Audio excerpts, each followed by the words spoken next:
The question is, are you up to speed with that energy stream? And in these days, we want to say to you, because the stream is moving so fast, if you get a little out of alignment with it, the results show up pretty big and pretty fast, don't they? In other words, a car that's going 100 miles an hour, you're paying more attention than a car that's going 5 miles an hour. And a car that's going 100 miles an hour and hits a tree, much bigger problem than a car that's going 5 miles an hour and hits a tree. Well, friends, welcome to 100-mile-an-hour cars. In other words, this is the time of fast energy, which means this is the time of awakening. This is the time of figuring out what you're doing with the energy. You can't be sloppy with your thinking in an environment where energy is moving so fast. You got to pay attention to your thoughts. But that will make you crazy. Paying attention to your thoughts, monitoring thoughts. You can't even control your kids.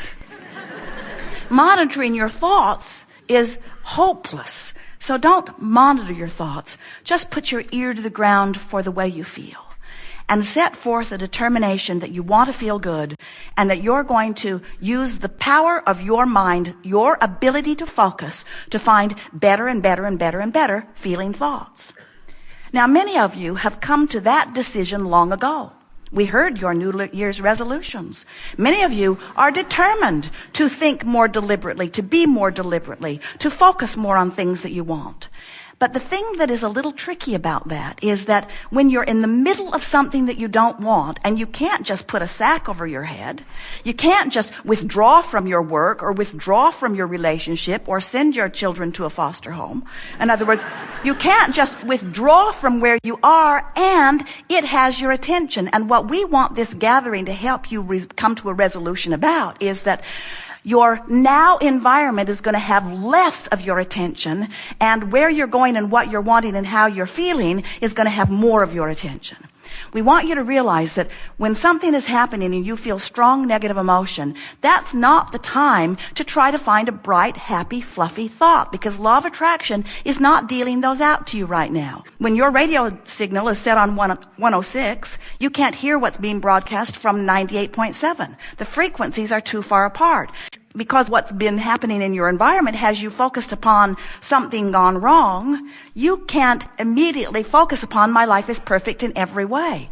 Partly because you've been trained to face reality and to tell it like it is, but also because those frequencies are pretty far apart. We've noticed that if something's happened and you really feel despair, and one of your well-meaning friends comes in love and appreciation and tries to help you, all you do is justify more vehemently why you feel like you do. Their happiness just makes you feel even more like a failure.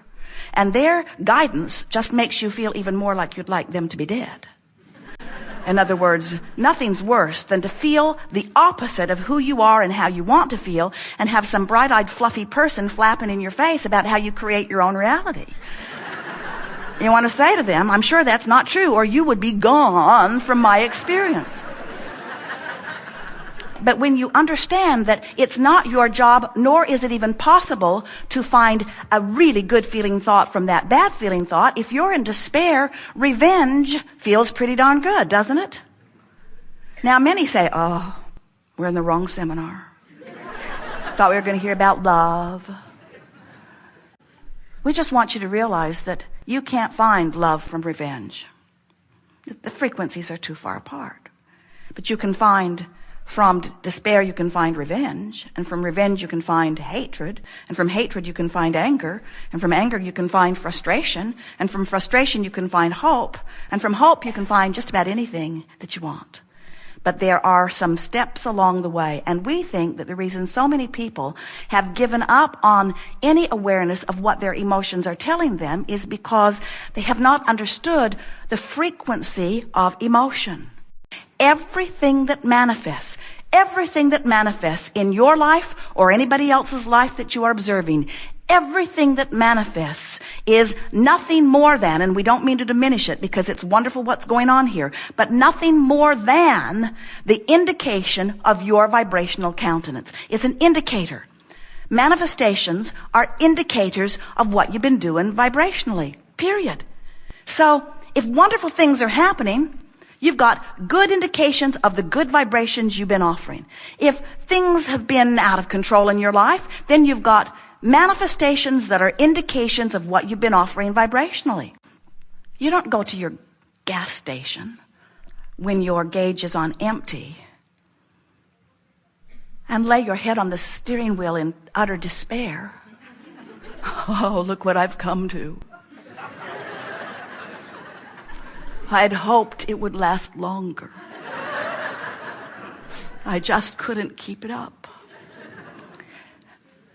It's an indicator, and you know it's only an indicator, so you don't paste a happy face sticker over it because it's depressing to see it. And you don't usually wait until you're completely out of gas and stranded on the side of the road. You fill it up, don't you? You fill it up, and that's what we're talking about here. We're talking about letting your indicator let you know what your habit of thought has been, and if you're feeling pretty crummy lately, then it's time for a fill-up.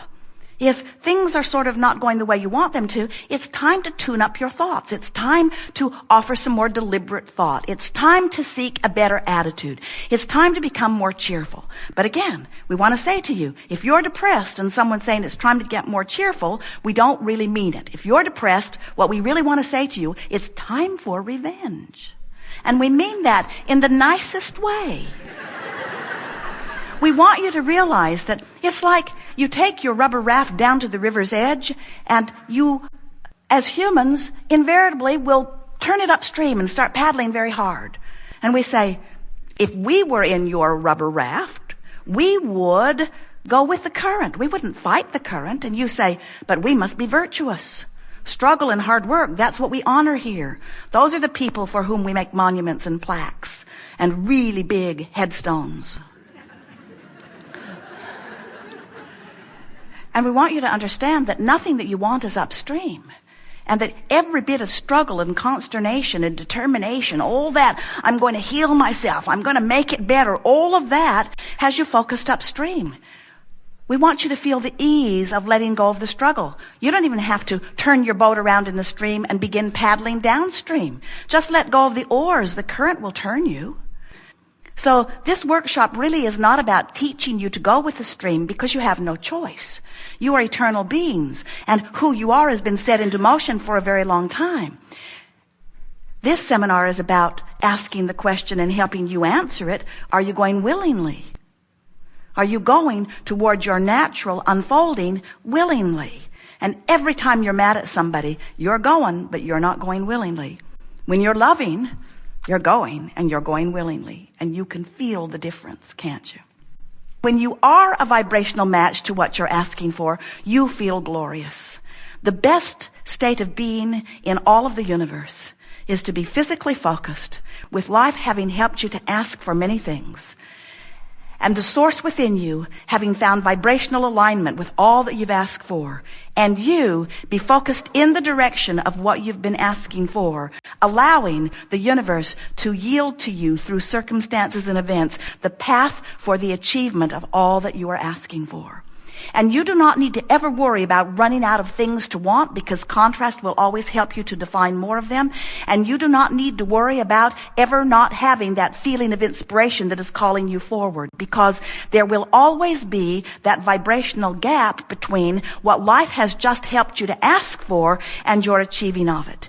We know that you've come forth into this indescribably perfect environment of contrast and variety, so that you can be inspired to your personal preferences and desires, understanding that each desire shoots out of you like a rocket, and that the source within you attaches itself completely to that rocket, and then you have never-ending guidance to let you know where you stand vibrationally in relationship to the rocket you have given birth to.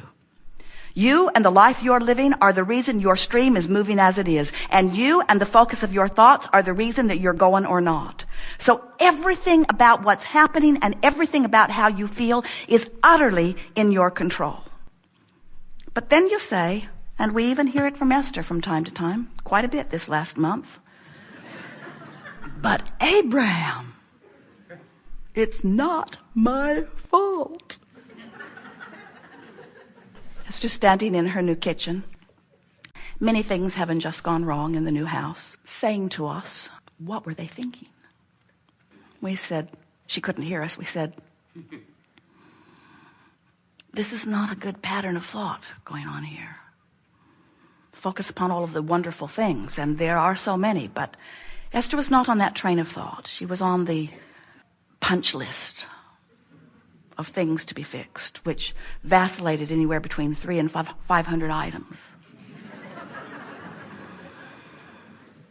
First it was 100, then it was 200, then it was 300, then it was 250, then it was 400, then it was 350. Then we are exaggerating not at all.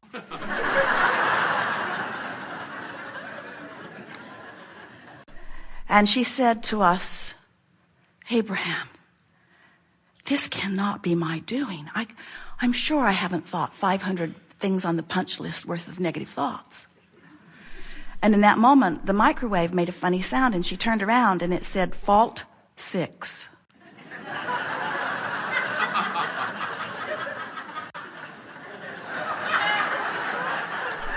And Esther said, see, it's the microwave's fault. What an interesting set of circumstances.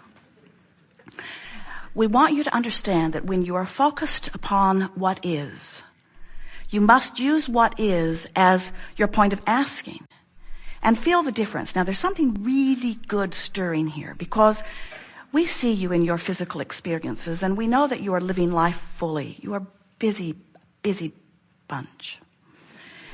And as you are living life fully, the thing that this emotional scale points out most dramatically is that on one end of it is your perception of empowerment and freedom.